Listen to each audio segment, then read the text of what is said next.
अस्सलाम वालेकुम। आज की जो वीडियो है बेसिकली ये है पेपर प्रेजेंटेशन के बारे में, उर्दू पेपर प्रेजेंटेशन के बारे में। और यहाँ पे मैंने सोल्व किया हुआ है फर्स्ट ईयर का पेपर 2022 का। ठीक है, सेम सेकंड ईयर के भी ऑलमोस्ट कुछ चीज़ें सेम होती हैं, लेकिन कुछ सवाल जो हैं वो मुख्तलिफ होते हैं। तो इंशाल्लाह उस पर भी अलग से वीडियो बनाई जाएगी। सबसे पहले तो आप देखें कि किस तरह से पेपर अटैम्प्ट किया हुआ है। ऊपर लिखा है इंशाइया तर्स। उसके बाद मैंने हिस्सा दोम यहाँ पे स्टार्ट किया है। हिस्सा अव्वल जो है वो उसमें तशरीह वगैरह के सवालात होते हैं, और हिस्सा दोम उसमें खुलासा, तलखीस और दरख्वास्त वगैरह। ठीक है, आपको पेपर अगर स्क्रीन पे नज़र आ रहा हो तो आप देख लें हिस्सा अव्वल और हिस्सा दोम की, आपको समझ लग जाएगी। अच्छा, इसमें देखिए सबसे पहले मैंने सवाल नंबर 8 अटैम्प्ट किया हुआ है। सवाल नंबर 8 होता है तलखीस निगारी का। ठीक है, 2022 में जो पैराग्राफ आया था तलखीस निगारी का, यहाँ पे मैंने उसकी तलखीस की हुई है। तलखीस किस तरह से आपने करनी है वो मैं आपको बता देती हूँ। सबसे पहले इसको डिस्कस कर लेते हैं। अच्छा, तो सबसे पहले क्या किया हुआ है मैंने, यहाँ पे ऊपर जो पैराग्राफ आया था उसको जस्ट ऐसे लिख लिया। आप चाहें तो ना भी लिखें, इसमें कोई इशू नहीं है। अच्छा, उसके बाद क्या है, तलखीस शुदा इबारत की हेडिंग दी है। मैंने यहाँ पे 2 मार्कर यूज़ किए हुए, ब्लैक और ब्लू। आप चाहें तो एक भी यूज़ कर सकते हैं, नो इशू। अच्छा, तलखीस करते हुए किन चीज़ों को आपने मद्देनज़र रखना है, हर सवाल को करते हुए किन बातों को ज़हन नशीन करना है आपने, वो सब मैं आपको आज इसी वीडियो में बताऊंगी। तो वीडियो को एंड तक ज़रूर देखिएगा। सबसे पहले तलखीस शुदा इबारत, यानी जो इबारत आपको आई है, अगर आपको स्क्रीन पे पेपर नज़र आ रहा है तो ये 2022 में इबारत आई थी। आपने सबसे पहले इसमें क्या करना है कि जो इबारत है उसको 2-3 दफ़ा अच्छी तरह पढ़ लें। उसमें जो भी आपको अल्फाज ज़्यादा लग रहे हैं, ठीक है। वैसे तलखीस का मतलब होता है कि आपने खुलासा करना है। ठीक है, यानी 1/3 आपने उस इबारत को करना है जो एक पैराग्राफ आपको आया हुआ है। यानी एक पैराग्राफ में अगर आपके पास है 90 वर्ड्स, ठीक है, तो आपने 30 वर्ड्स में उसको इस तरह से लिखना है कि उसका मफ़हूम वगैरह जो है वो वाज़िया हो, लेकिन जो है वो थोड़ा मुख्तसर करके उसको लिखना है। तो इस तरह ये इबारत की जो है वो तलखीस मैंने की है, कर दिया यहाँ पे। और उसके बाद इसका उन्वान, ठीक है, इसमें भी आपको 8 मार्क्स होते हैं इस इबारत के। ठीक है, ये इसके 8 मार्क्स होते हैं और 2 नंबर होते हैं उन्वान के। ठीक है, एक से शायद भी आप लिख सकते हैं कि अगर एक नहीं ठीक तो दूसरा जो है वो थोड़ा बहुत ठीक हो जाए। तो ये था जो हमारे पास तलखीस का सवाल किस तरह से अटैम्प्ट करना है। उसके बाद सवाल नंबर 5, और देखिए यहाँ पे मैंने ये इंग्लिश में नहीं लिखा हुआ सवाल नंबर, ठीक है, इस तरह से आप भी लिखिए इसको। उसके बाद नज़म का खुलासा दूसरे नंबर पे मैंने ये जो है वो अटैम्प्ट किया हुआ है इस पेपर में। ठीक है, आपकी जो भी मर्ज़ी, आप जिस भी क्वेश्चन को पहले करना चाहते हैं, एंड पे करना चाहते हैं, जिस तरह से भी आप करना चाहते हैं उस तरह करें। लेकिन अगर आप उसको लाइन वाइज कर रहे हैं तो ज़्यादा अच्छा इंप्रेशन पड़ता है। बस मैंने सोल्व किया तो इस वजह से इस तरह किया हुआ है। इसमें नंबर होते हैं बेसिकली खुलासे के। ठीक है, शायर का नाम का कोई नंबर नहीं होता। वैसे अगर आप लिखना चाहें तो मैंने जैसे लिखा आप लिख सकते हैं। इसमें जो है वो बरसात नज़्म का खुलासा लिखा। खुलासा लिखने के लिए किन बातों को मद्देनज़र रखना है, इसमें आपने ज़्यादा खुलासा जो है वो आपका तवील ना हो। ठीक है, जिस तरह से 8 से 12 लाइनें, ठीक है, 8 से 12 सतूर पे मुश्तमिल होना चाहिए, जिस तरह इस वक्त मैंने किया हुआ है। और जो भी अहम पॉइंट है उसको आपने हाईलाइट करना है, बिल्कुल इस तरह से जिस तरह मैंने किया हुआ है यहाँ पे मार्कर से, ब्लैक या ब्लू जिस तरह से भी। ठीक है, और सवाल को ख़त्म करने के बाद आपने यहाँ पे क्या लगानी है, लाइन लगानी है। ठीक है, जिस तरह यहाँ पे मैंने लगाई हुई है। ये था नज़्म का खुलासा। उसके बाद मैंने सवाल नंबर 7 किया है दरख्वास्त नवीसी। ठीक है, ऊपर मैंने हेडिंग दी है दरख्वास्त नवीसी की ब्लैक मार्कर से, और ये मार्कर है 605। ठीक है, जो मेन हेडिंग है वो मैंने 605 से दी है, और जो उसके बाद सब हेडिंग्स हैं वो मैंने 604 मार्कर से दी हुई हैं। तो इसमें भी इसको लिखने के बाद किस उन्वान पे बेसिकली आप दरख्वास्त लिखने चाह रहे हैं, ठीक है, वो उसकी हेडिंग दी हुई है। उसके बाद दरख्वास्त को स्टार्ट किया। अब स्टार्ट इसको किस तरह से करना है, किस पॉइंट के कितने कितने मार्क्स हैं वो मैं आपको स्टेप बाय स्टेप गाइड कर देती हूँ। सबसे पहले तो आपने ख्याल रखना है कि जो दरख्वास्त है वो आपने नए पेज से स्टार्ट करनी है। ठीक है, जैसे कि लास्ट वाले पेज पे क्या था कि वो नज़्म का खुलासा लास्ट पे कुछ लाइंस बच गई थी, लेकिन फिर भी मैंने न्यू पेज से स्टार्ट किया है।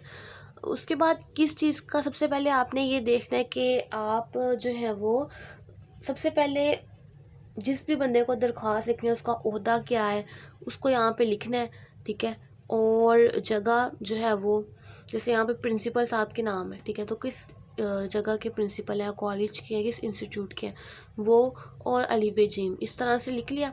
उसके बाद आपने इसका उन्वान लिखना है, और याद हमेशा रहे कि उन्वान जो है वो टाइटल में ही उसके जो है वो लिखा होता है। उन्वान आपने ये कोशिश करनी है कि उन्वान जो है वो थोड़ा मुख्तसर होना चाहिए, जामिया होना चाहिए, ठीक है, ज़्यादा लंबा ना हो। और उसके बाद क्या करना है, आपने उन्वान लिख लिया। उन्वान लिखने के बाद अलकाब, ठीक है, अलकाब की तरफ आते हैं कि आपने किस तरह से मुखातिब करना है अगले बंदे को। उसमें एहतराम होना चाहिए, रिस्पेक्ट होनी चाहिए, ठीक है। उसके बाद आपने स्टार्ट कर देनी है दरख्वास्त लिखनी, और कोशिश करनी है दरख्वास्त जो हो वो आपकी 3 पैराग्राफ पर मुश्तमिल हो। जैसे ये मैंने यहाँ पे एक पैराग्राफ ये, ठीक है, उसके बाद ये मैं अगले पेज पे अगर आपको दिखाऊं तो ये देखें, ठीक है, दूसरा पैराग्राफ, और ये उसके बाद तीसरा, ठीक है, 3 पैराग्राफ पर मुश्तमिल होना चाहिए। पहला पैराग्राफ जो है वो आपका इंट्रोडक्टरी पैराग्राफ होते हैं, जैसे यहाँ पे करेक्टर सर्टिफिकेट के हसूल की दरख्वास्त है, ठीक है, तो ये इसका इंट्रोडक्टरी पैराग्राफ, इसमें भी जो इम्पोर्टेंट पॉइंट है वो सारे मार्कर से हाईलाइट किए हुए हैं, ठीक है।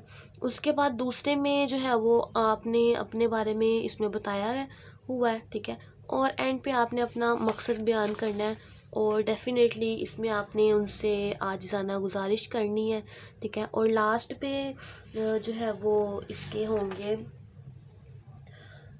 इख्तिताम करना है आपने, तो इख्तितामी कलमात, ठीक है, जैसे यहाँ पे मैंने लिखा हुआ है ऐन नवाजिश होगी, इसके अलावा मैं आपका शुक्रगुजार रहूँगा, एहसानमंद रहूँगा, अल्लाह आपका इकबाल बुलंद करे, इस तरह के जो है वो इसमें आपने इख्तितामी कलमात लिखने हैं। उसके बाद जो है वो इस तरह से इसको वाइंड अप करना है दरख्वास्त गुजार लिख के, और साइड पे यहाँ पे डेट लिखनी है, ठीक है। 5 नंबर इसकी बॉडी के होते हैं, बाकी 5 मार्क्स जो है वो इन चीज़ों के, ठीक है, क्या उन्वान और इब्तिदा किस तरह से की हुई है, इसको आपने वाइंड अप किस तरह से किया हुआ है, तो ये दरख्वास्त। उसके बाद अटैम्प्ट किया हुआ है मैंने सवाल नंबर 4, और आप देखें फिर से मैंने नए पेज से स्टार्ट किया सवाल को। सबक का खुलासा हेडिंग दी है, कौन से जो है वो सबक का खुलासा करने लगी हूँ मैं यहाँ पे, सिफारिश, ठीक है, 2 आपको पता है आपके पास ऑप्शन होते हैं, आप जौन सा चाहे कर सकते हैं। उसके बाद सबक के खुलासे में 1 नंबर होता है मुसन्निफ़ के नाम का, और बाकी जो 9 नंबर हैं वो खुलासे के होते हैं। लेकिन 2 चीज़ें मैंने वैसे ही ऐड की हुई हैं, अगर आपको ये बिल्कुल ठीक पता है तो आप करते ऐड, अच्छा इंप्रेशन पड़ेगा। अगर आपको नहीं पता सनफ़ अदब और माखज़ तो फिर ज़रूरत नहीं है लिखने की। मुसन्निफ़ का नाम है अहमद नदीम कासमी, और सनफ़ अदब का मतलब होता है अदब की कौन सी किस्म है, ये अफ़साना है, मज़मून है, जो भी है वो, जो ये अफ़साना है तो इसलिए यहाँ पे अफ़साना लिखा है। माखज़ कौन सी किताब से अखज़ किया गया है, ये सबक कपास के फूल। और खुलासा लिखने के लिए ज़रूरी बातें आप सुने ज़रा। खुलासा लिखने के लिए सबसे पहले तो आपने मेन बातों को ज़रूर इसमें जो है वो ऐड करना है, ठीक है, यानी कि खुलासे का मतलब भी यही है कि आपने उसको 1/3 लिखना है। एक चैप्टर है उसको 1/3 आपने लिखना है। 1/3 इस तरह से नहीं लिखना कि एक लाइन उधर से पकड़ ली, एक उधर से पकड़ ली तो जी खुलासा बना लिया, बिल्कुल नहीं। इसमें इस बात का ख्याल रखना है कि अहम बातें, जो अहम पॉइंट है ना, वो इसमें ऐड होने चाहिए, ठीक है। बाकी जो गैर ज़रूरी बातें आपको लग रही हैं उसको इसमें ऐड चाहे आप ना करें। और इसमें सीधा सीधा आपने स्टार्ट करना है, ये लिखने की ज़रूरत नहीं है कि मुसन्निफ़ का ताल्लुक़ कहाँ से है और वो इस सबक में क्या बता रहे हैं। डायरेक्टली आपने स्टार्ट करना है इसको, अपने से इसमें कोई बात ऐड नहीं करनी, कोई इसमें हवाला जात, ठीक है, कुछ भी ऐड नहीं करना। और ये भी नहीं है किताब से हूबहू छापा यहाँ पे मार लेना है, बिल्कुल भी नहीं, ठीक है। अपनी वर्डिंग में इसको बयानिया अंदाज में जो है वो लिखने की कोशिश करनी है, और कोशिश करें पैराग्राफ की फॉर्म में, जैसे मैंने यहाँ पे स्टार्ट किया, ये एक पैराग्राफ यहाँ पे ख़त्म हो गया। उसके बाद नेक्स्ट पैराग्राफ जो है वो मेरा नेक्स्ट पेज पे जा रहा है, ठीक है, ये नेक्स्ट पेज पे। और जो भी इम्पोर्टेंट पॉइंट हैं, जो भी बोला गया बीच में इम्पोर्टेंट बातें, वो मैंने मार्कर से हाईलाइट की हुई हैं, आपको नज़र आ रही होंगी। ब्लू और ब्लैक मार्कर का मैंने इस्तेमाल किया है, दोनों के कॉम्बिनेशन से, ठीक है। तो ये भी पैराग्राफ की फॉर्म में, इसको पैराग्राफ में जो है वो लिखा हुआ है। यहाँ तक कि सिर्फ नहीं है, ये आगे भी जो है वो ये यहाँ तक जो है वो चला गया है। खुलासा कितना होना चाहिए ये डिपेंड करता है कि चैप्टर की लेंथ कितनी है, ठीक है, कितना जो है वो सबक है, उसी लिहाज से खुलासा आप लिखेंगे। इसमें कोई नहीं है कि इतने पेजेस का होना चाहिए, तो ये जो है वो डिपेंड करता है कितना चैप्टर है। यहाँ पे खुलासा ख़त्म हुआ और यहाँ पे लास्ट पे लाइन लगा दी, तो इस तरह से जो है वो स्टार्ट हुआ था ये यहाँ से, ठीक है, तो मैंने आपको दिखा दिया। और उसके बाद ये पूरा पेज और लास्ट पे जो है वो ये, ठीक है, तो ये खुलासा ख़त्म। अब फिर से यहाँ से नहीं, मैं अगला सवाल 2-3 लाइनें रह गई हैं तो मैं कहूँ कि यहीं से स्टार्ट कर लूँ। हर क्वेश्चन को आपने नए पेज से स्टार्ट करना है, ठीक है। उसके बाद है जी सवाल नंबर 6, और आपको पता है इसमें 2 सवाल आते हैं, मुकालमा या फिर रुदात। यहाँ पे मैंने मुकालमे का सवाल अटैम्प्ट किया हुआ है, ठीक है। मुकालमा सब्ज़ी फ़रोश, मेरे ख्याल से वहाँ पे तरकारी फ़रोश लिखा हुआ है, एक ही बात है, और गाहक के दरमियान, ठीक है, उसकी हेडिंग लिखी, उसका टाइटल लिखा और स्टार्ट इसको करना है। मुकालमा 10 मार्क्स का होता है। सबसे पहले मुकालमे के मतलब को समझें कि मुकालमा जो है वो क्या होता है। बेसिकली मुकालमा गुफ्तगू को कहते हैं, ठीक है, 2 या 2 से ज़्यादा अफराद के दरमियान जो गुफ्तगू है उसे कहते हैं मुकालमा। मुकालमा लिखते समय आपने किन बातों का ख्याल रखना है। सबसे पहले तो ये 2 लोगों के दरमियान ही हो तो ज़्यादा बेहतर है, ठीक है। अगर आपको जैसे यहाँ पे 2 का ही जिक्र है, सब्ज़ी फ़रोश और गाहक के दरमियान, तो इन 2 का ही जिक्र करें तो ज़्यादा बेहतर है। और दूसरा, इनकी गुफ्तगू जो है वो इस तरह की होनी चाहिए कि अल्फाज आपने ठीक लिखे हों, ठीक है।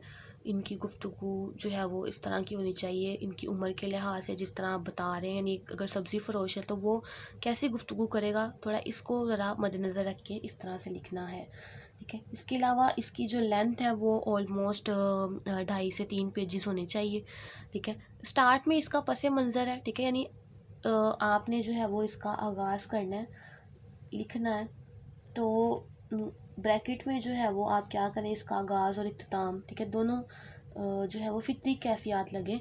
जैसे अभी सब्ज़ी फ़रोश और गाहक के दरमियान है, तो इसमें सब्ज़ी फ़रोश का थोड़ा सा पस मंज़र बताया गया कि उसने टोकरियों में सब्ज़ियाँ सजा के रखी थी और उन पे पानी का छिड़काव किया था, इतने में गाहक आता है और दोनों हम कलाम होते हैं, ठीक है। यहाँ पे भी मैंने ब्लैक और ब्लू मार्कर से दोनों को डिफ्रेंशिएट किया, गाहक की स्टेटमेंट और सब्ज़ी फ़रोश की स्टेटमेंट को।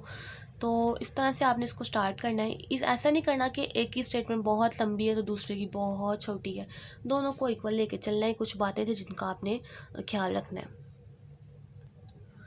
नेक्स्ट पेज पे देखें तो ये वही मुकालमा ही चलता आ रहा है अभी तक, और इसमें भी जो इम्पोर्टेंट पॉइंट है उसको भी मैंने जो है वो यहाँ पे मार्कर से किया हुआ है हाईलाइट।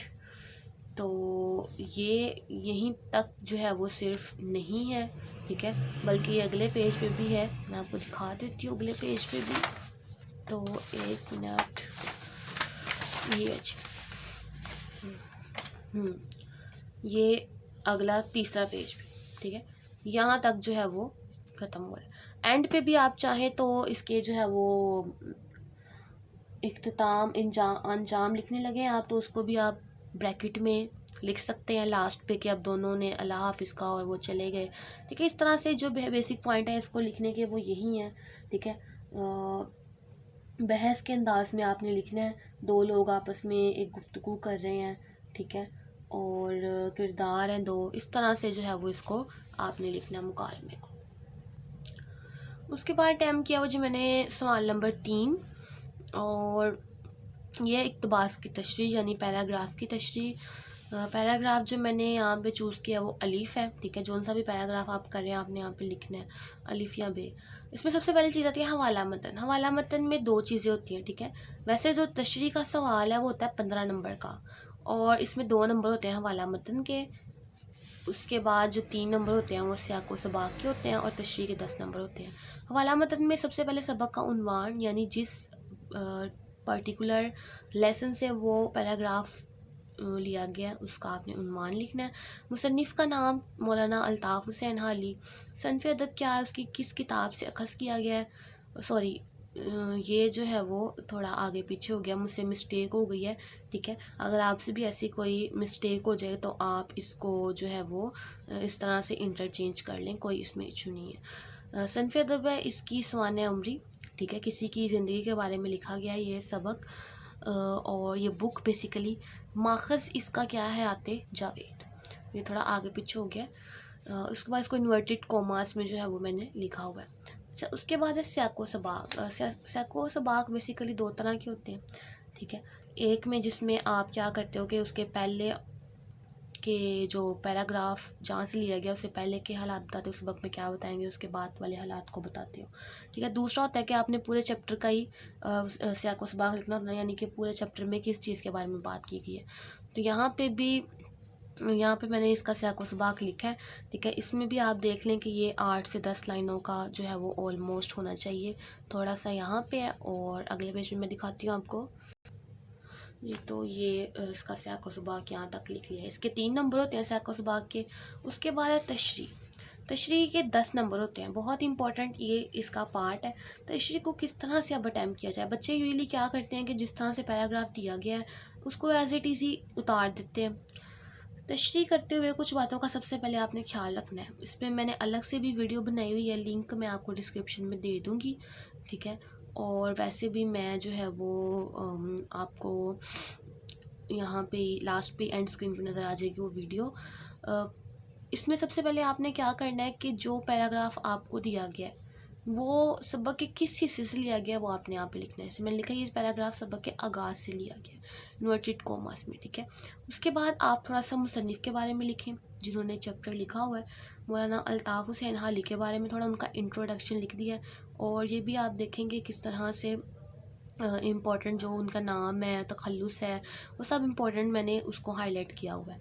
उसके बाद अब वो तशरीह तलब इबारत में क्या कह रहे हैं, ठीक है। इसमें आप इसको लंबा करने के लिए क्या करें कि इसमें कुछ कोटेशंस ऐड कर दें, ठीक है, कुछ अक़वाल ऐड कर दें, कोई हवाला जात जैसे मैंने यहाँ पे ऐड किया हुआ है। यानी पहले बात हो रही थी, यहाँ पे बात थी मेरे ख्याल से मेहमानों की, ठीक है, दोस्तों के बारे में, तो उसी के लिहाज से हवाला जात यहाँ पे ऐड कर दिया एक मैंने, ठीक है। इस तरह से आप इसको लंबा कर सकते हैं। और अगर तो पैराग्राफ आपको सेंटर से आया हुआ है सबक के तो फिर तो बहुत अच्छी बात है, आपके पास जो है वो अपॉर्चुनिटी है कि आप पहले के हालात से उसको रिलेट करें और जितना लंबा कर सकते हैं उसको आप करें। तशरीह की लेंथ भी ऑलमोस्ट जो है वो 2 से 2.5 पेजेस की होनी चाहिए। पीछे मैंने आपको बताया, उसके बाद ये आगे लिखा हुआ है, इसमें भी वही बात, इम्पोर्टेंट पॉइंट को हाईलाइट किया हुआ है मार्कर से और पॉइंटर से, सॉरी सिंपल मार्कर से, जिससे भी आप करना चाहें कर लें। ये यहाँ तक। और उसके बाद मैं आपको अगले पेज पे भी दिखाती हूँ ये, ठीक है। यहाँ तक जो है वो तशरीह ऑलमोस्ट हुई है। 10 मार्क्स की तशरीह, इस तरह से आप इसको जो है वो अटैम्प्ट करेंगे। उसके बाद अब हिस्सा अव्वल मैंने लास्ट पे अटैम्प्ट किया। हिस्सा अव्वल में क्या है, सवाल नंबर 2, जिसमें क्या है अशार की तशरीह, नज़म और गज़ल के अशार की तशरीह। आपको पता है 2 इसके पार्ट हैं, अलिफ और बे। अलिफ में नज़म के अशार हैं और बे में गज़ल के अशार हैं। नज़म के शार में 2 नंबर होते हैं हवाला मतन के। हवाला मतन में नज़म का उन्वान और शायर का नाम। पीछे इक़्तिबास की तशरीह में हमने देखा था सबक का उन्वान और मुसन्निफ़ का नाम। चूँकि नज़म है तो यहाँ पे शायर और यहाँ पे नज़म। नज़म का उन्वान किताबन जवानान इस्लाम और इलामा मोहम्मद इकबाल की नज़म है ये। उसके बाद जो बाकी नंबर होते हैं 8, वो 2 शेर की तशरीह के होते हैं।